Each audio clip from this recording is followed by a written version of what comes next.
The spiritual path daily में आपका स्वागत है। हर दिन आध्यात्मिक ज्ञान की एक नई किरण।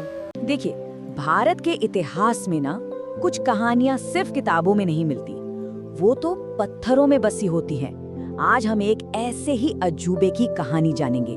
सोचिए, एक ऐसा मंदिर जो हजारों साल पुराना है पर आज भी जिंदा है। तो ये कहानी एक बहुत ही सीधे से सवाल से शुरू होती है, जो शायद हम सबके मन में कभी ना कभी आता है कि आखिर वो कौन सी ताकत है जो एक इमारत को वक्त के इतने थपेड़ों के बाद भी जिंदा रखती है। आइए इसी सवाल का जवाब ढूंढते हैं। हम बात कर रहे हैं हम्पी के विरूपाक्ष मंदिर की। एक ऐसा मंदिर जो सिर्फ पत्थर और गारे का ढांचा नहीं है, बल्कि एक जीती जागती विरासत है। लेकिन इसे जीवित क्यों कहते हैं? बस यही तो इस कहानी का सबसे बड़ा राज है। इस मंदिर की जड़ों को अगर समझना है ना, तो हमें इसकी पौराणिक कथाओं में उतरना होगा, क्योंकि यहीं पर भगवान शिव और माता पार्वती की कहानी इस जगह को हमेशा के लिए पवित्र बना देती है। तो ये मंदिर भगवान शिव के ही एक रूप विरूपाक्ष को समर्पित है, और हम्पी के जो लोग थे वो उन्हें अपना सबसे बड़ा रखवाला, अपना रक्षक मानते थे। इस जगह की पवित्रता के पीछे एक बहुत गहरी कहानी है। ऐसा माना जाता है कि ठीक इसी जगह पर देवी पार्वती ने भगवान शिव को अपने पति के रूप में पाने के लिए बहुत कठोर तपस्या की थी। तो अब सवाल ये उठता है कि क्या उनकी ये इतनी कठिन तपस्या सफल हुई? इसका जवाब ही तो इस जगह की किस्मत तय करने वाला था। और जवाब है बिल्कुल।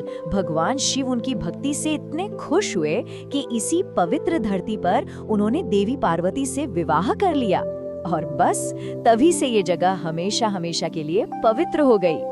चलिए अब पौराणिक कथाओं से निकलकर इतिहास की गलियों में चलते हैं। इस मंदिर का जो आज हम शानदार रूप देखते हैं, वो विजयनगर साम्राज्य के सुनहरे दौर में तैयार हुआ था।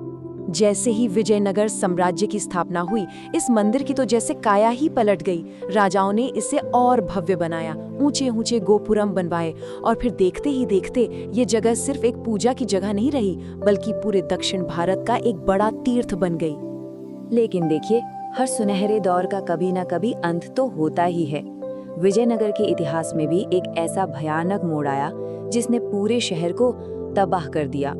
पर हैरानी की बात यह है कि वो इस मंदिर को छू तक नहीं सका। फिर एक ऐसा बुरा वक्त आया जब हम्पी पर हमला हुआ। वो इतना खूबसूरत और अमीर शहर था, उसे पूरी तरह से नष्ट कर दिया गया। चारों तरफ जहां भी नजर जाती बस खंडर ही खंडर थे।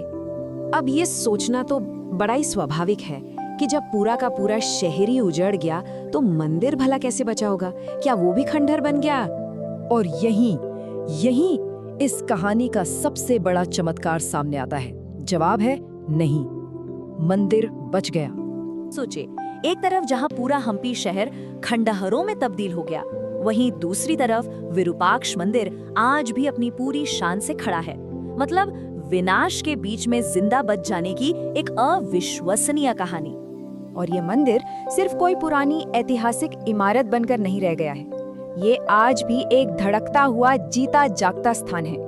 आज भी इतनी सदियों के बाद इस मंदिर में घंटियों की आवाज गूंजती है, रोज पूजा पाठ होता है।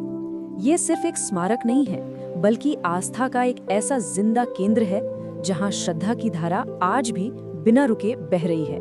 तो फिर इस कमाल की कहानी से हमें क्या सबक मिलता है? इसकी सीख जो है ना, वो इतिहास और आस्था के संगम में ही छिपी है।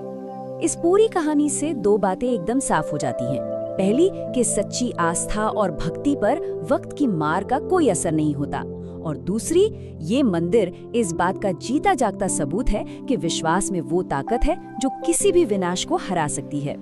विरूपाक्ष मंदिर की ये कहानी सिर्फ एक कहानी नहीं है, ये इस बात का सबूत है कि इमारतें भले ही पत्थर से बनती हैं, लेकिन उन्हें जिंदा रखती है लोगों की आस्था।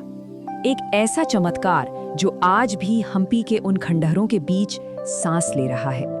द स्पिरिचुअल पाथ डेली पर हमें देखने के लिए धन्यवाद। कृपया लाइक करें, शेयर करें और सब्सक्राइब करें।